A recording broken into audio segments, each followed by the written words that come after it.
Am I the a-hole for not going to my brother and now sister-in-law's wedding and for calling my sister-in-law a fat witch? I am 20 female and my brother is 28 male, and my now sister-in-law is 30 female. About 6 months ago, I actually stuck to a regime of weight loss, and it worked. I was 135 pounds and 5 feet 1, and now I am 105 pounds.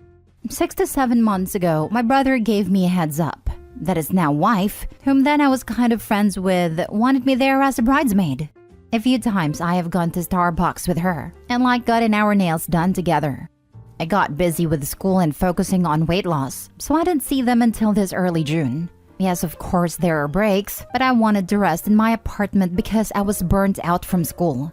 I appreciate them understanding I have school and can't make it when they were picking bridesmaid dresses or other things of that sort.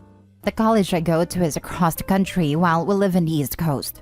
So when I saw them this late May 30 pounds lighter, my now sister-in-law said, "Why did you lose weight?" And I replied, "Because I felt I wasn't healthy. Now I feel my best." She frowned and didn't say anything. I just chalked it up to her being a bit nervous about her wedding. She had already sent me the photos of the dress and needed me to come for measurements, but I couldn't, due to it wasn't in my budget as flight tickets are expensive. So they got me a FaceTime with a person who measures and makes the dresses based on that, and helps me measure over a call. They weren't there while I was measuring, they were preparing for something else. So my brother, after the conversation that happened above, came up to me and asked me if I could put on a few pounds. He explained his now wife is jealous of how I look thinner than her. I asked to speak to her about this matter. She agreed to talk, and I told her that her big day should not be ruined by how big or small someone is, and we should love how we are. She got angry and told me it isn't hard to gain a few pounds in the next 3 weeks. I told her calmly I won't be attending if she thinks like this, and she started to lose her temper and started to insult me, saying that I used to be a fat cow and other things of that sort. So finally I just said, "I'm not coming to your wedding, you fat witch." My brother and our parents are calling me out and saying I messed up. Was I the a-hole? Now for the top comments. LMAO. To be honest, I feel like everyone is gonna come after me, but I'm gonna say not the a-hole. She is projecting on you because she's fat and has decided to do nothing about it. Good job, OP. I never complain when I see a heavier person taking up gym equipment because I understand how it can be daunting to start your journey to being healthy. The fact your family is calling you an a-hole and your brother is trying to force you to gain weight is pretty dumb. Forcing yourself to gain weight to please others is an eating disorder in itself. I'm pretty skinny, and my ex told me I needed to gain weight because he liked thick girls, or he was done with me. I developed an eating disorder for a few years, until I was finally happy with my thin self. Screw them. Being overweight is not healthy. And your sister-in-law sounds extremely insecure if she's jealous of her own fiancé's sister. I probably wouldn't go to her wedding, but it's up to you if you care to please your family and still remain close to them. Is she even fat? Opie was 130 pounds and 5'1", became 105 pounds and is now smaller than sister-in-law. So it's implied at 130 pounds, she wasn't smaller than sister-in-law. Both of those are healthy weights, so sister-in-law is probably also a healthy weight, just bigger than Opie, who is now 105 pounds, which makes this whole thing even wilder in my opinion. Sister-in-law is way out of line. Not a-hole, Opie. Not a-hole. Telling someone to gain weight for their own vanity is one of the most narcissistic things I've read on this forum. I would have called her worse names. Saying I messed up. Not to me. It sounds like you just avoided an expensive airline ticket. People like her don't deserve a place in your life. Make her apologize for her comment and her demand. She also gave back what she got from sister-in-law. Sister-in-law can dish it, but can't take it. Opie's not a-hole and awesome. Next story. Am I the a-hole for breaking my sister's engagement? My male 37, sister female 29 recently got engaged to the love of her life we'll call Derek, male 34.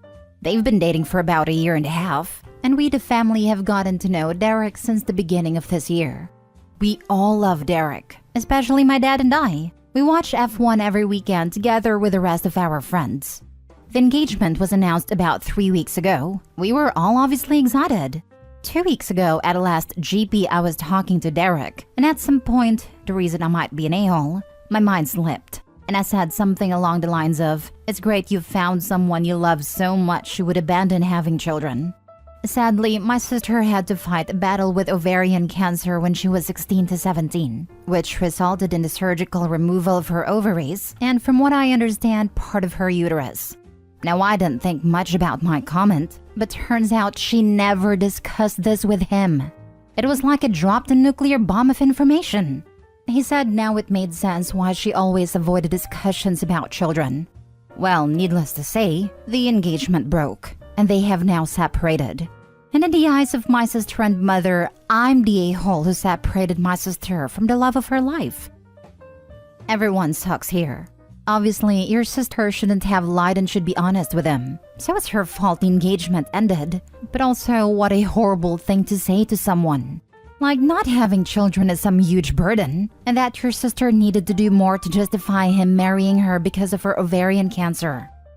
My issue is, even though she can't physically have kids, there are other ways to have a family, like surrogacy or adoption. It's a dumb and unkind comment. Everyone sucks here. If you don't have thousands of dollars, you aren't doing any of those. That would be a completely different conversation than just, do you want kids? Everyone sucks here. I think your phrasing, abandon having children, was unnecessarily cruel, even if Derek had known about her sister's fertility issues. Additionally, it's also best to avoid talking about people's choices surrounding family planning, as that's private discussion that they should be having amongst themselves, unless they bring it up first. However, and in the eyes of my sister and mother, I'm the a-hole who separated my sister from the love of her life. Your sister brought this upon herself. Fertility issues can be a hurdle in so many relationships, but that's something that should have been discussed way earlier than into an engagement. Perhaps if he had known previously, they could have worked out a plan to have children in some other capacity, adoption, IVF, and surrogacy, etc. Quite frankly, Derek would have found out eventually about her lie after they were married, and divorce would have been worse. I mean, I can't have children, and that's something I told my now boyfriend in the 30 minutes of talking to him. That's important for many people, and you have to let them know, right? Not a-hole. This situation is fairly unbelievable. It is absolutely not okay to agree to marry somebody while hiding the fact that you can't have kids. If she had told Derek, he might have been okay with marrying her and adopting or using a surrogate. The reason their relationship ended isn't because she can't have kids. It's because she didn't tell him that, and now he can't trust her. Next story. Am I the a-hole for not wanting my girlfriend to repay her school loans to her parents? So my girlfriend and I are planning to move in together after 3 years of relationship, and money came up as a point of discussion. We are both fine with splitting up expenses in a 50-50 manner. We live in the EU. She is in university while I am soon to be working as a decently, but not greatly, paid government employee. The problem is that my girlfriend years ago chose to move to a big city and study at a private university instead of a public one. Her parents, likely being overconfident in their economic possibilities, decided to pay for my girlfriend's studies, but at the condition of being paid back as soon as she gets working, seeing that she could have chosen a public and cheap uni instead. And now she has to repay about 50,000 euros in a country with a median net salary of 20k. My girlfriend's degree is not really marketable, and such a debt would cripple her/our start in life, hurting us much more than it would hurt their parents not to get the money back.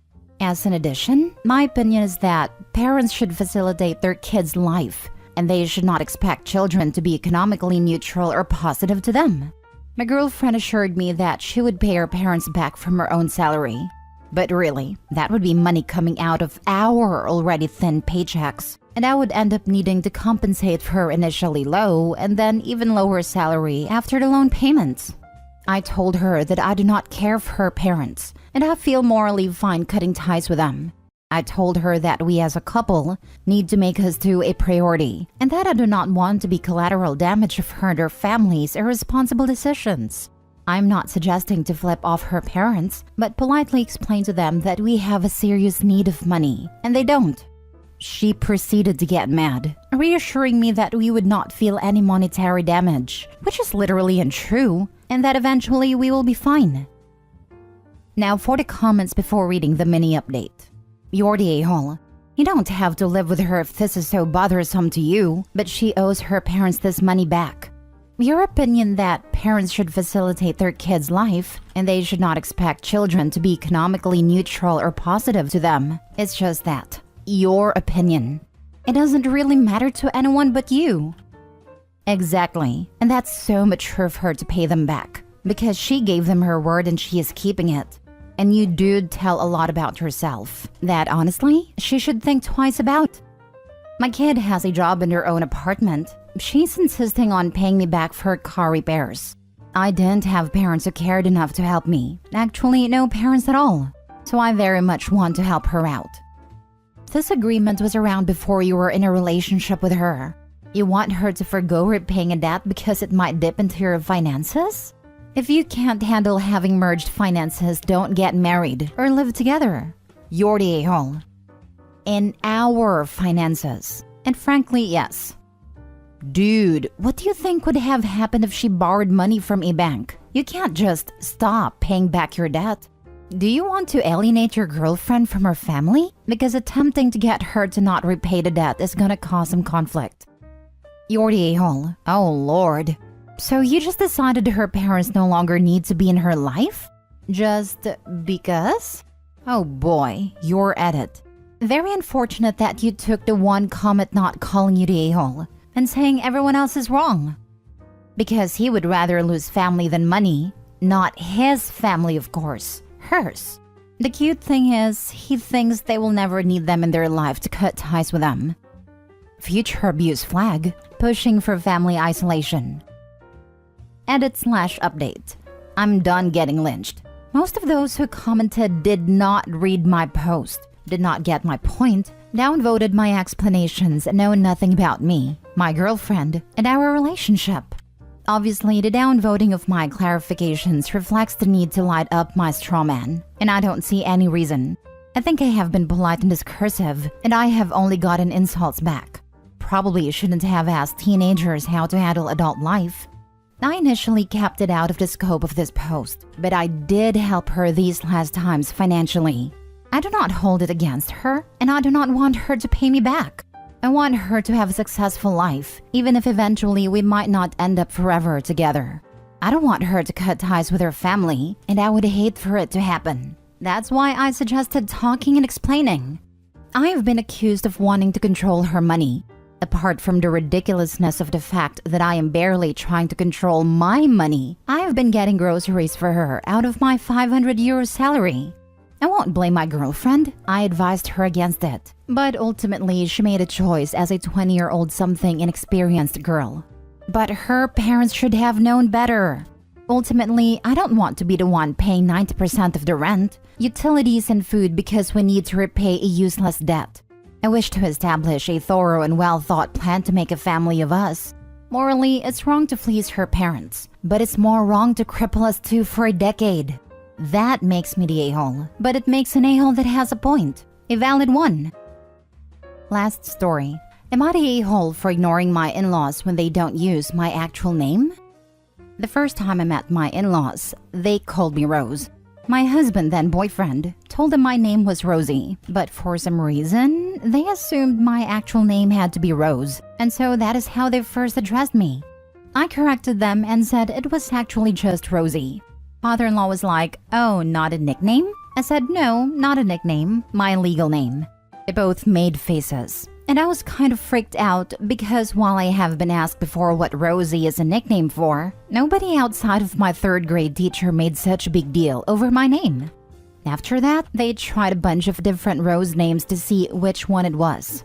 My husband told them repeatedly that my name was nothing but Rosie. Not really sure if they didn't believe us, or were hoping I would adopt one of them. I have been called Rosalie, Rosalind, Rosemary, Roseanne, Rosabelle, Rosella, Rosamond, etc. Each time they have been corrected. After a little while of calling me Rosie, they just went back to saying Rose. They have introduced me to others as Rose, called out my name as Rose, and they won't stop. Now that I'm about to be a mom myself, I am less patient and understanding of this, so I started to ignore them when they call me Rose. They dislike that. Last time, I did it in front of other people my in-laws know. My husband was laughing so hard and said his parents' rude behavior deserves being ignored. They feel like I'm petty and say Rose just sounds more like a grown woman than Rosie does. And why can't I let them call me Rose? I told them because Rose is not my name, and they are trying to make a point about my name, and I do not like it. They told me at the very least I should not be ignoring them like that in front of others, and it's embarrassing to call me Rosie in front of other adults. Am I the a-hole? Not the a-hole. Or you can ramp it up a notch and call them something completely different than their names. You could literally call them mother-in-law and father-in-law and tell them that works better for you. Or Eleanor and Richard. Those sound like grown-up names. And make sure to call them the wrong names in front of others, like their friends. I have a feeling they will feel embarrassed and disrespected, though from the sounds of it, I don't know if they will truly get the point. May get them to make the change, and call you the right name anyway, though just to stop you. Nah, they will go straight with offended. More so when she points out that this is the exact thing they do to her. Boomers really don't like the taste of their hypocrisy. Not a-hole. They're super disrespectful. I'd name my kid something like Jenny or Billy instead of formal versions, just to tick them off. Our son will actually be Dex, not Dexter, or any similar formal name, so we know there is going to be some unhappiness there. I once had a high school teacher call on me using my sister's name. I knew he was talking to me, but I ignored him. He asked why I wasn't answering, and I said, well, that's not my name. If you want my sister, she's in Kansas attending college. If you want me to answer, I respond to Little Red. He didn't appreciate being called out in front of the class, but the teacher never called me by sister's name again. Not the a-hole. If they don't want to get ignored, then they simply need to call you by your correct name. That is your name, so they shouldn't be embarrassed. And if they introduced you properly to people, then they wouldn't feel embarrassed to call you by your real name. You aren't the one being petty. They are for refusing to use your name. I'm glad that her husband can see the humor in this and has been repeatedly telling them to use your real name instead of telling you to go with the flow to keep the peace. He told me their faces were priceless a couple of times when I have pretended they were not talking to or about me. Mostly I try not to look too over at them when they call me Rose. Defeats the purpose. Sometimes my husband will even chime in with, "Who is Rose?" or "I don't think there's a Rose here."